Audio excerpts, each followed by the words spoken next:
नमस्कार दोस्तों, क्या हम जेएनयू छात्र संघ के पूर्व अध्यक्ष का नाम जानते हैं? जी हाँ, हम में से बहुत सारे लोग जानते होंगे, कन्हैया कुमार। ऐसे ही उपाध्यक्ष का नाम जानते हैं? जी हाँ, सैला रशीद।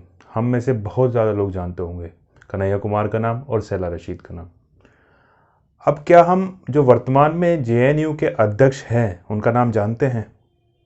मैं तो नहीं जानता था, आप लोगों में से भी बहुत कम लोग जानते होंगे जिनका नाम है आयशा घोष।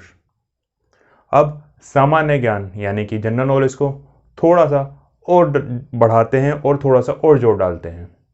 क्या आप Banaras Hindu university, Delhi university, IIT या अन्य किसी यूनिवर्सिटी जो हमारे देश में है, लगभग 800 यूनिवर्सिटीज़ हैं हमारे देश में, क्या आप लोग किसी यूनिवर्सिटी के छात्र संघ नेता का नाम जानते हैं? नहीं ना। अगर आपने यह समझ लिया कि जेएनयू के छात्र नेताओं का ही नाम हम अपने देश में क्यों जानते हैं, पूरे देश की 800 यूनिवर्सिटी में से सिर्फ हम जेएनयू के छात्र नेताओं का नाम क्यों जानते हैं, तो आप यह भी समझ जाएंगे कि 21 साल की लड़की, हालांकि वह 22 साल की है, के लिए दिल्ली के मुख्यमंत्री व हमारे शांति प्रिय पड़ोसी देश पाकिस्तान के प्रधानमंत्री क्यों चिंता जता रहे हैं दोस्तों। और अगर अब भी नहीं समझ आया तो दिशा रवि जो एनवायरमेंटल एक्टिविस्ट हैं बेंगलोर बेस्ड, और ग्रेटा थनबर्ग जो स्वीडन की एक एनवायरमेंटल एक्टिविस्ट हैं, उनकी व्हाट्सएप चैट को अगर थोड़ा सा पढ़ेंगे तो आप पूरा मामला समझ जाएंगे। दोस्तों, ये चैट है 3 फरवरी की, दिशा व ग्रेटा थनबर्ग के बीच की चैट्स हैं। दिशा ने ग्रेटा थनबर्ग को बोला था कि अगर आप टूल किट शेयर करती हैं तो हम फंस सकते हैं। यह वह टूल किट है जो किसान आंदोलन को लेकर एक व्यापक एक प्रोटेस्ट को जो स्टार्ट किया था, ऑनलाइन प्रोटेस्ट को एक साथ इंडिया के खिलाफ जो मूवमेंट स्टार्ट हुआ था, उसकी डिटेल्स इस टूल किट में थी। तो दिशा ने व्हाट्सएप चैट में ग्रेटा थनबर्ग को बोला कि अगर आप टूल किट शेयर करते हैं तो हमारे ऊपर यूएपीए यानी कि अनलॉफुल एक्टिविटी प्रिवेंशन एक्ट के तहत कार्रवाई की जा सकती है। दोस्तों, सबसे पहले समझते हैं कि यह टूल किट क्या होती है, आंदोलन या प्रोटेस्ट को कैसे आगे बढ़ाना है, क्या रणनीति अपनानी है, ऑनलाइन या ऑफलाइन किन प्लेटफॉर्म को यूज़ करना है, किस समय और किस तरह से यूज़ करना है, इन सभी चीज़ों की जानकारी व सूचना ऑनलाइन गूगल के एक डॉक्स फीचर्स जो एक गूगल का टूल है उसको यूज़ करके शेयर की जाती है। खास बात यह है कि इस टूल के जरिए आप डॉक्स को कोई भी कहीं भी एडिट कर सकता है जो लोग ऑथराइज होते हैं, और ख़ास बात इसकी यह है कि यह कहीं से भी एक्सेस किया जा सकता है। जैसे हम लोग कॉर्पोरेट वर्ल्ड में आजकल अपना कॉमन फोल्डर या डॉक्स शेयर करते हैं और एक्सेस कर सकते हैं जो ऑथराइज यूज़र्स होते हैं। तो उस पूरी किट में किसान आंदोलन से रिलेटेड डिटेल्स लिखी गई थी, उसे ही टूल किट कहा गया है। जो टूल किट का जिक्र हुआ है अभी तक जो न्यूज़पेपर्स में या समाचार माध्यम से हम लोग टूल किट सुन रहे हैं, तो वह यही टूल किट है। दोस्तों, वापस चलते हैं 3 फरवरी की चैट्स पर। अब सवाल उनसे बनता है जो अपने ट्वीट्स के माध्यम से 21 साल की लड़की को बचाने के लिए पुलिस व सरकार पर दबाव बना रहे हैं। अगर दिशा रवि कोई ऐसा काम नहीं कर रही थी जो देश के विरुद्ध हो, वह केवल किसान आंदोलन का समर्थन कर रही थी, तो वह यूएपीए से क्यों डर रही थी और व्हाट्सएप चैट में इतना घबरा क्यों रही थी?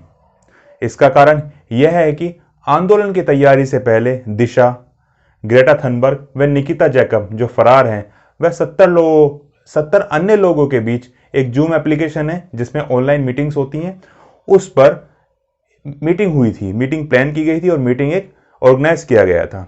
बताया जा रहा है कि जिसमें आधे से ज़्यादा लोगों ने अपनी पहचान छुपाकर मीटिंग को अटेंड किया था। इसी मीटिंग में खालिस्तानी मो धारीवाल के शामिल होने की भी खबर है। दोस्तों, इसी मीटिंग में एक खास नाम सामने आ रहा है, पीटर फेडरिक वैसे तो लेखक बताए जाते हैं, लेकिन आईएसआई के जासूस हैं जिनके पीछे भारत 2006 से लगा हुआ है। अब दिल्ली पुलिस ने जूम ऐप से उस मीटिंग की डिटेल मांगी है कि उस मीटिंग में कौन कौन था और कौन कौन व्यक्ति शामिल था और वह किस किस आईपी या किस किस प्रोटोकॉल के तहत वो यूज़ कर रहा था सिस्टम को उस मीटिंग में। अब थोड़ा थोड़ा समझ तो आ ही रहा होगा कि हमारे शांति प्रिय पड़ोसी देश ने 21 साल की दिशा के समर्थन में क्यों आवाज़ उठाई। दोस्तों, हम और आप तो समझ रहे हैं, पर क्या राहुल गांधी, प्रियंका वाड्रा, अरविंद केजरीवाल व अंध विरोधी सेना समझ पा रही है? दोस्तों, जनतंत्र में विरोध बहुत जरूरी है। विपक्ष का मजबूत होना उतना ही जरूरी है जितना पक्ष का। पर देश की अखंडता व शांति को ताक पर रखकर विरोध ना करें। दोस्तों, मेरा यही राजनीतिक पार्टियों से अनुरोध है कि आप अपनी रोटियां लेकर जरूर जाएं, हर जगह लेकर जाएं, और जाना भी चाहिए क्योंकि आपका वह प्रोफेशन है। लेकिन हर जगह उनको सेकने से बचना चाहिए। अब दिल्ली पुलिस की जांच में हो सकता है कुछ बड़े नाम भी सामने आ जाएं या कुछ अंतर्राष्ट्रीय कॉन्स्पिरेसी का भी खुलासा हो सके। यह तो जूम मीटिंग की डिटेल जैसे जैसे सार्वजनिक होगी वैसे वैसे हम सबके सामने वो सूचना आ जाएगी। तो जो मेरे किसान भाइयों के समर्थक व्हाट्सएप यूनिवर्सिटी से ग्रेजुएट हैं और फेसबुक फिलोसफर्स हैं, वो अति उत्साहित थे कि आंदोलन का अंतर्राष्ट्रीयकरण हो गया है। जब इंटरनेशनल लेवल के सो कॉल्ड फार्मर्स ने किसान आंदोलन के समर्थन में ट्वीट किया था। कृपया करके विषय की गहराई को और समय का भी आकलन कर लिया करें। नहीं करेंगे तो यही होगा जो अभी हो रहा है, मुद्दों की मौत, जैसे एमएसपी, एपीएमसी व गन्ने के दाम के साथ हो रहा है। वो सब भूल चुके हैं, अब सिर्फ टूल किट पर बात चल रही है, आंदोलन के अंतर्राष्ट्रीयकरण पर बात चल रही है, आंदोलन के कॉन्स्पिरेसी पर बात चल रही है। एमएसपी, एपीएमसी, गन्ने के दाम पर कोई बात नहीं हो रही है।